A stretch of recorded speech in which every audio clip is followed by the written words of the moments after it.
تو یہ حضرت عثمان غنی کا اعزاز ہے کہ وہ سفیر پیغمبر بن کر تشریف لے گئے، اور یہ عثمان غنی کا اعزاز ہے کہ پیغمبر نے اپنے نبوت والے ہاتھ کو عثمان کا ہاتھ قرار دیا، اور یہ عثمان غنی کا اعزاز ہے کہ اللہ تعالیٰ نے اس بیعت کو اتنا پسند کیا کہ قرآن میں اس کا تذکرہ کیا۔ اللہ نے اس بیعت کو اتنا پسند کیا کہ اپنا ہاتھ بھی پیغمبر کے ہاتھ پہ رکھ دیا۔ اس بیعت کو اتنا پسند کیا اللہ پاک نے کہ رہتی دنیا تک، قیامت کے دن تک اس بیعت کا تذکرہ قرآن کے تذکروں میں شامل فرما لیا۔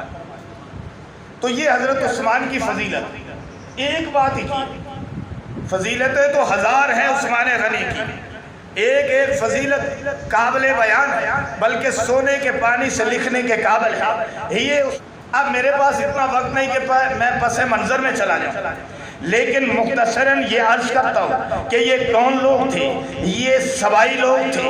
یہ کون لوگ تھے؟ یہ یہودی لوگ تھے۔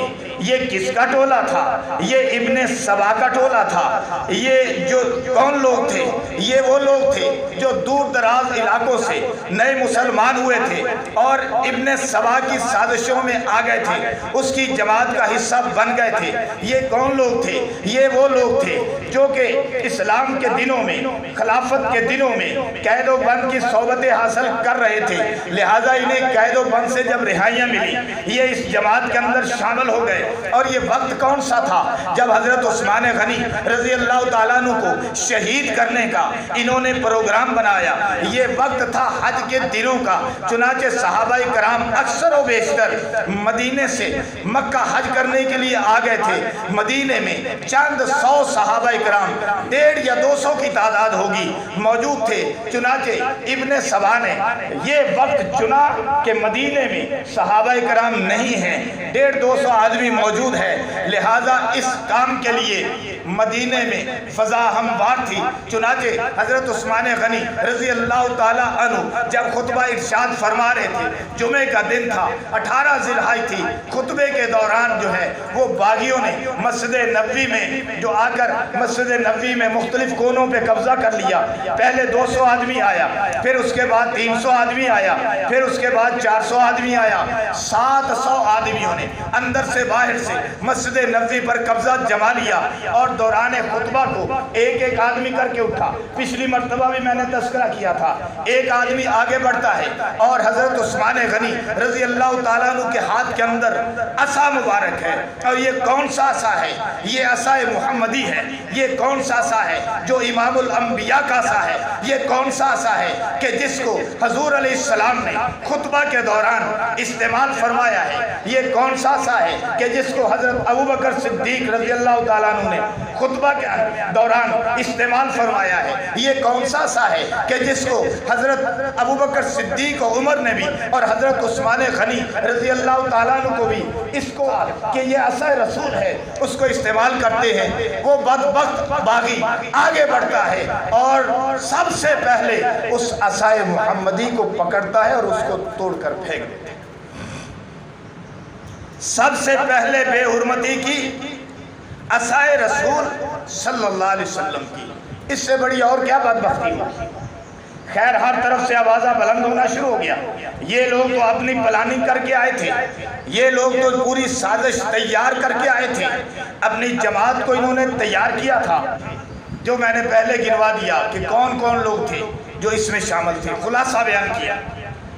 اب ان لوگوں نے حضرت عثمان غنی رضی اللہ تعالیٰ عنہ کو خطبہ سے روکنے کے لیے آپ پر سنگ بازی شروع کر دی۔ ایک آدمی آگے بڑھا، اس نے کنکریاں حضرت عثمان غنی رضی اللہ تعالیٰ عنہ کے چہرے پر پھینکی کہ آپ کے چہرے سے خون نکلنے لگا، آپ غش کھا گئے اور منبر سے نیچے گر گئے۔ حضرت عثمان غنی کو اٹھایا گیا، گھر پہنچایا گیا۔ جب آپ کو ہوش آیا تو یقین مانیے سیرت کی کتابوں میں لکھا ہے، آپ نے سب سے پہلے یہ سوال کیا کہ اہل مدینہ کا کیا حال ہے؟ اہل مدینہ کو تو کچھ نہیں ہوا۔ چنانچہ باغیوں نے مسجد نبوی پر بھی قبضہ کر لیا، مدینے کے اطراف میں انہوں نے اپنی چوکیاں قائم کر لی مختلف جگہوں پر، اور پھر حضرت عثمان غنی رضی اللہ تعالیٰ عنہ کے قصر مبارک کو گھیر لیا۔ 40 دن متواتر یہ کام جاری رہا۔ جیسے میں نے پہلے عرض کیا کہ پانی بھی بند کر دیا، باہر سے کوئی چیز بھی نہیں لا سکتا تھا۔ حضرت علی رضی اللہ تعالیٰ عنہ تشریف لائے۔ 35ویں دن حضرت علی نے حضرت عثمان غنی سے آ کے پوچھا کہ عثمان، بھوک لگتی ہے تو کیا کرتے ہو؟ پیاس لگتی ہے تو کیا کرتے ہو؟ حضرت عثمان غنی نے فرمایا، جب مجھے بھوک لگتی ہے تو میں نماز پڑھتا ہوں، اور جب مجھے پیاس لگتی ہے تو میں قرآن پڑھتا ہوں، سب کچھ ٹھیک ہو جاتا ہے۔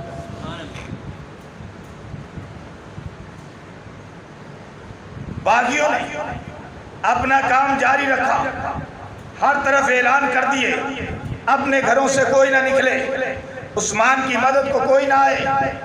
10 دن 20 دن گزر گئے، صحابہ کرام کی جماعت حضرت عثمان غنی رضی اللہ تعالیٰ عنہ کے پاس پہنچی۔ حضرت علی نے بھی ایک مرتبہ پانی پہنچانا چاہا، مشکیزہ بھر کر لائے، لیکن باغیوں نے تیر مار کر مشکیزے کو پھاڑ دیا اور پانی کو قصر خلافت میں، قصر عثمانیہ میں نہ پہنچنے دیا۔ اور حضرت علی نے اس طرح پیغام دیا حضرت عثمان غنی رضی اللہ تعالیٰ عنہ کو کہ اپنا امامہ مبارک اتارا اور حضرت عثمان کے صحن میں پھینک دیا، اور یہ پیغام دیا کہ میں تو چاہتا تھا کہ پانی آپ تک پہنچ جائے، لیکن یہ باغی مجھے پہنچانے نہیں دیتے۔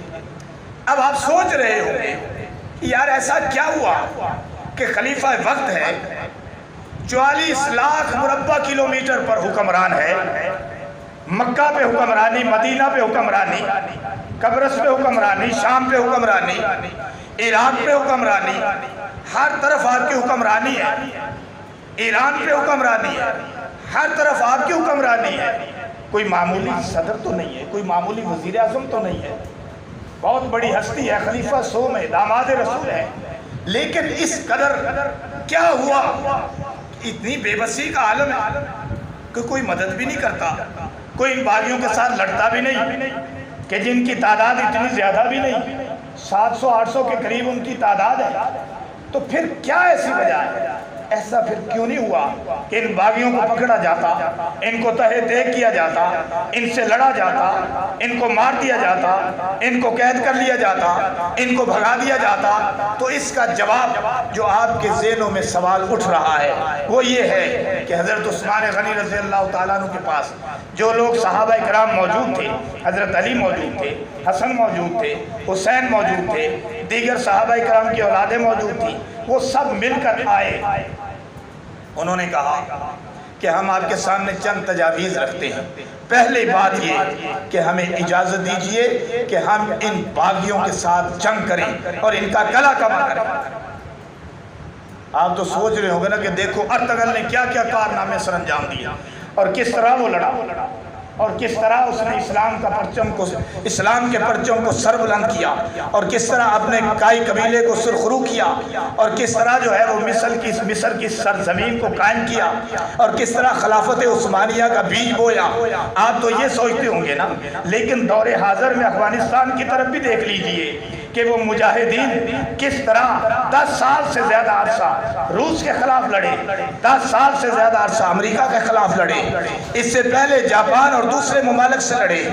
عمریں گزر گئیں، یہ تیسری، چوتھی، پانچویں نسل ہے جو لڑتے ہوئے آ رہی ہے، لیکن آج تک اسلام کی سرزمین پر کوئی کافر، کوئی یہودی، کوئی بھی آج تک وہاں قبضہ نہیں کر سکا۔ لڑتے افراد نہیں ہیں، لڑتے افراد نہیں ہیں، لڑتے ہاتھ نہیں ہیں، لڑتا اسلحہ نہیں ہے، بلکہ جذبے لڑتے ہیں، ایثار لڑتا ہے۔ اب وہ وہاں سے امریکہ نکل گیا اور رات کے اندھیرے میں نکل گیا، اور اس طرح نکلا جس طرح چور نکلتے ہیں۔ انہوں نے کہا کہ آج چوروں کی طرح تو نکل رہا ہے، ملا عمر کو تو ڈھونڈ نہیں سکا، ہمیں تو برباد کر نہیں سکا، ہمارا نام و نشان تو مٹا نہیں سکا، کارپٹ بمباریاں کر کے بھی ہمارا بال پیکا کر نہیں سکا، لیکن تو جا رہا ہے، ہمیں سمجھ نہیں آتی۔ پٹھان کہتے ہیں تو جا رہا ہے، امریکہ کو کہتے ہیں تو جا رہا ہے، ہمیں سمجھ نہیں آتی کہ اب ہم کھائیں گے کہاں سے۔ سوچنے کا مقام ہے نا کہ وہ تو جہاد سے کھاتے تھے، وہ تو لڑائی سے کھاتے تھے، ان کو تو رزق ملتا یہاں سے ہے۔ آپ سوچو، اب ارطغرل کو بھی دیکھتے ہو، ارطغرل جو ہے یا وہ دوسرا ممسی ہے، وہ میدان جہاد میں شہید تو نہیں ہوئے، مسلسل جہاد کے میدان میں رہ کر شہید نہیں ہوئے، مسلسل جہاد میں رہ کر افغانستان برباد نہیں ہوا، پوری دنیا نے طاقت لگائی، نہیں ہوا۔ خیر میرا موضوع اور طرف نکل گیا۔ اللہ کی مدد جب تک ہوتی ہے، ایک آیت پڑھ کر اس موضوع کو ختم کرتا ہوں۔ ان تنصروا اللہ ینصرکم ویثبت اقدامکم، تم اللہ کی مدد کرو گے یعنی اس کے دین کی مدد کرو گے، اللہ تمہاری مدد کرے گا اور تمہارے قدموں کو جما دے گا۔ اس کا نقشہ نظر آتا ہے کہ نہیں نظر آتا؟ اس کا نقشہ نظر آتا ہے۔ اس کا نقشہ مسلمانوں کے جتنے بھی غزوات ہیں، جنگیں ہیں، ذرا ان کی ہسٹریاں، ان کی تاریخیں اٹھا کر دیکھیے، آپ کو اس کا نقشہ نظر آئے گا۔ اللہ فرماتا ہے اخلاص کے ساتھ میرے دین کے لیے لڑنا تمہارا کام ہے اور تمہارے قدموں کو ثبات عطا کرنا، جما دینا میرا کام۔ خیر یہ موضوع آگے بڑھ رہا ہے، اس کو میں پیچھے لے کر آؤں۔ تو میں عرض یہ کر رہا تھا کہ یہ چند سو سوائی، یہ چند سو سازشی آ کر قصر خلافت پر حملہ آور، 44 لاکھ مربع کلومیٹر کے وزیر اعظم پر حملہ آور، اور وزیر اعظم کو اور خلیفہ وقت کو، میں آپ کو سمجھانے کے لیے وزیر اعظم کر رہا ہوں، خلیفہ وقت کو شہید کر دیتے ہیں لیکن کچھ بھی نہیں ہوتا، اور پھر اس کے بعد بھی کوئی سوائی گرفتار نہیں ہوا۔ سوائی کہاں چھپ گئے؟ جبکہ اس کے نتیجے میں جنگ صفین ہوئی، اس کے نتیجے میں جنگ جمل ہوئی، لیکن سوائی تو نہیں ملی، بلکہ ان کی سازشیں اور جاری رہی۔ ہاں جنگیں انہوں نے کرائی، جو پیچھے رہ کر وار کرتے ہیں، جو چھپ کر وار کرتے ہیں، ان کا ملنا مشکل ہوتا ہے۔ اور جیسا میں عرض کر رہا تھا کہ وہ ایسے گل مل گئے، لیکن اللہ نے بدلہ لیا۔ حضرت امیر معاویہ دمشق کی جامع مسجد میں خطبہ دے رہے تھے اور فرما رہے تھے کہ دیکھو عثمان کو کس طرح شہید کیا گیا، کس طرح ان کی شہادت مظلومانہ رنگ لیے ہوئے اور کس بے دردی سے شہید کیا گیا۔ اور جب وہ خطبہ دے رہے تھے، حضرت عثمان کی زوجہ محترمہ حضرت نائلہ، ان کی انگلیاں کٹ گئی تھیں جب حضرت عثمان غنی رضی اللہ تعالیٰ عنہ پہ وار کیا گیا تھا، تو حضرت امیر معاویہ کے ہاتھ میں ان کی انگلیاں تھیں اور اپنی ہتھیلی پہ رکھے ہوئے یہ کہہ رہے تھے کہ ان کا بدلہ کون لے گا، ان کا بدلہ کون لے گا۔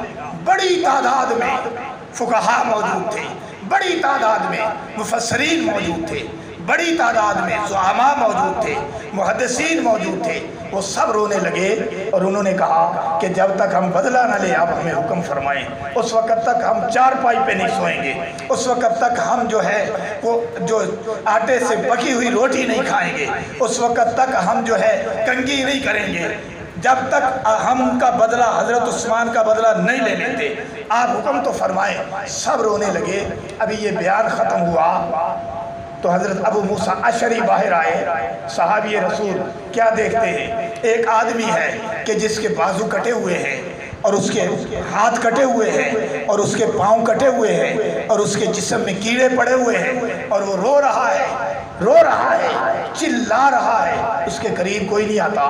حضرت ابو موسیٰ اشعری نے پوچھا تم کون ہو؟ کہنے لگا کہ میں وہ آدمی ہوں جو قاتلین عثمان میں سے ہوں، میرے رب نے مجھے یہ سزا دی ہے اور آج کا خطبہ یہ ہو رہا ہے اور مجھے ادھر بھیج دیا اللہ نے کہ میں ان کے سامنے نمونہ بن جاؤں کہ دیکھو اللہ اس طرح بدلہ لیتا ہے اپنے بندوں کا۔ اور جنہوں نے شہید کیا حضرت عثمان غنی رضی اللہ تعالیٰ عنہ کو جب ایک باغی نے آگے بڑھ کر آپ کے سر اقدس میں لوہے کی لٹھ ماری. پہلے ایک باغی آگے بڑھا تو اس نے حضرت عثمان غنی کی داڑھی سے پکڑا. حضرت عثمان غنی نے اس کی طرف دیکھا جلال کے ساتھ تو وہ کانپنے لگا اور پیچھے ہٹ گیا. پھر ایک باغی آگے بڑھتا ہے اور حضرت عثمان غنی کے چہرے پہ تھوک دیتا ہے, وہ بھی کانپتا ہوا پیچھے ہٹ گیا. پھر ایک باغی آگے بڑھتا ہے اور لوہے کی لٹھ حضرت عثمان غنی کے سر اقدس پہ مارتا ہے, جس سے حضرت عثمان غنی کے سر سے خون کے فوارے جاری ہو جاتے ہیں اور آپ کا خون قرآن پہ گرتا ہے, قرآن پہ. اور آیت فَسَيَكْفِيكَهُمُ اللَّهُ وَهُوَ السَّمِيعُ الْعَلِيمُ رنگین ہو جاتی ہے. آج تک وہ قرآن مصحف, قرآن کا وہ نسخہ آج تک دمشق کے اندر موجود ہے. لوگ زیارت کرتے ہیں. حضرت عثمان غنی کا خون قرآن پہ گرا, تلاوت کے دوران آپ کو شہید کیا گیا. حضرت نائلہ کہنے لگی کہ آپ کس حال میں ہیں؟ اب واقعات پراپر تو مجھ سے نہیں بیان ہو رہے, وقت نہیں ہے, تو میں نے بیچ میں شارٹ کر دیا. تو حضرت نائلہ نے پوچھا کہ آپ پریشان ہیں؟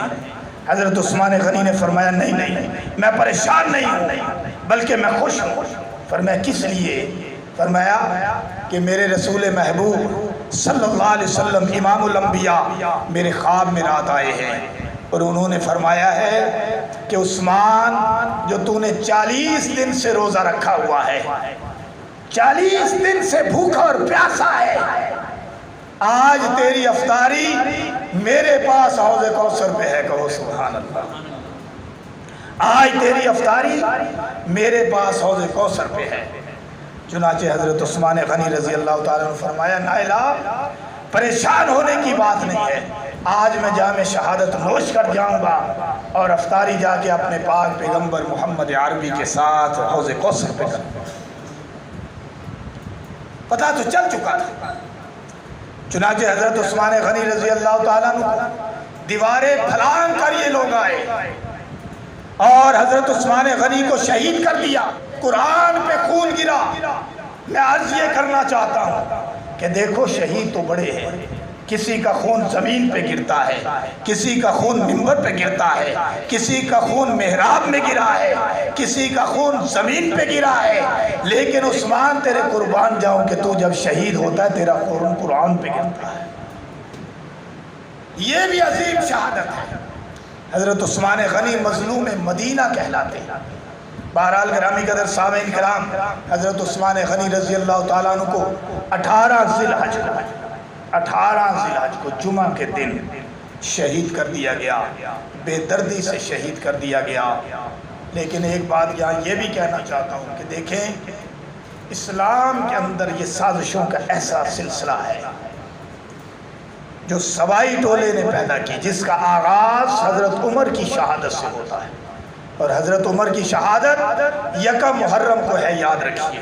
یہ ہمارے اسلاف ہیں, یہ ہمارا سرمایہ ہے, یہ ہمارے ہیرو ہیں. ہم تو ہیرو جو ہے وہ فلموں والوں کو, یہ ٹک ٹاکیوں کو قرار دیتے ہیں. پتہ نہیں یہ کیسے کیسے لوگ ہیں. کسی انسان سے نفرت تو نہیں کرنی چاہیے, لیکن ان کے عمل اللہ معاف فرمائے, اللہ ہدایت عطا فرمائے. بہرحال یہ اصل ہمارے ہیرو ہیں, لہٰذا ان کے ایام بھی یاد رکھیے, ان کی شہادتوں کو یاد رکھیے. انہی کی وجہ سے آج ہم مسلمان ہیں, انہی کی وجہ سے آج ہم کلمہ گو ہیں, انہی کی وجہ سے ہمیں جنت ملے گی, انہی کے ساتھ ہم جنت میں داخل ہوں گے. یہ نبی کے ساتھی ہیں اور یہ ایسے لوگ ہیں جن کو اللہ نے قرآن میں تمغے عطا فرمائے اور رضی اللہ عنہ و رضو عنہ کے القابات عطا فرمائے. لقد رضی اللہ عن المؤمنین, اللہ فرماتے ہیں اللہ ان مومنوں سے راضی ہو گیا اذ یبایعونک تحت الشجرہ, جنہوں نے اے پیغمبر آپ کے ساتھ بیعت کی آپ کے ہاتھ پر ایک درخت کے نیچے, جو حضرت عثمان غنی کی شہادت کے لیے بیعت تھی, بدلہ لینے کے لیے. میں نے عرض کر دیا واقعہ. فعلم ما فی قلوبہم, اللہ نے تمہارے دلوں کو جانچا ٹٹولا. اور یہ کون لوگ ہیں؟ یہ صحابہ اکرام ہیں, یہ صحابہ اکرام ہیں جن کے دلوں کو اللہ نے ٹٹول لیا تھا، اور جو نبی سے اس قدر محبت کرتے تھے کہ ان کی محبت کا انداز کفار بھی دیکھ کر دہل جاتے تھے۔ اسی مقام پر جب سفیر مشرکین مکہ نے صحابہ کا انداز محبت دیکھا تھا، واپس جا کر رپورٹ پیش کی تھی کہ تم ان کو ہرا نہیں سکتے، تم ان کو شکست نہیں دے سکتے، انہوں نے کہا کہ تم نے کیا دیکھا؟ اس نے کہا میں نے دیکھا کہ وہ اپنے نبی کا وضو کا پانی زمین پر گرنے نہیں دیتے، چہروں پہ مل لیتے ہیں، جب حجامت کرواتے ہیں بال زمین پہ نہیں گرنے دیتے، محفوظ کر لیتے ہیں، وہ اپنے نبی کے ایک اشارہ ابرو پر کٹ مرنے کو تیار رہتے ہیں۔ اس لیے کسی نے کہا اصحاب پاک مصطفیٰ کو حق نے کیا جگر دیا، باہر قوم بے دھڑک سب نے مال و زر دیا، مگر عائشہ کے باب نے دیا تو اس قدر دیا، خدا اور رسول کے سوا جو کچھ تھا لا کے دھر دیا۔ وآخر دعوانا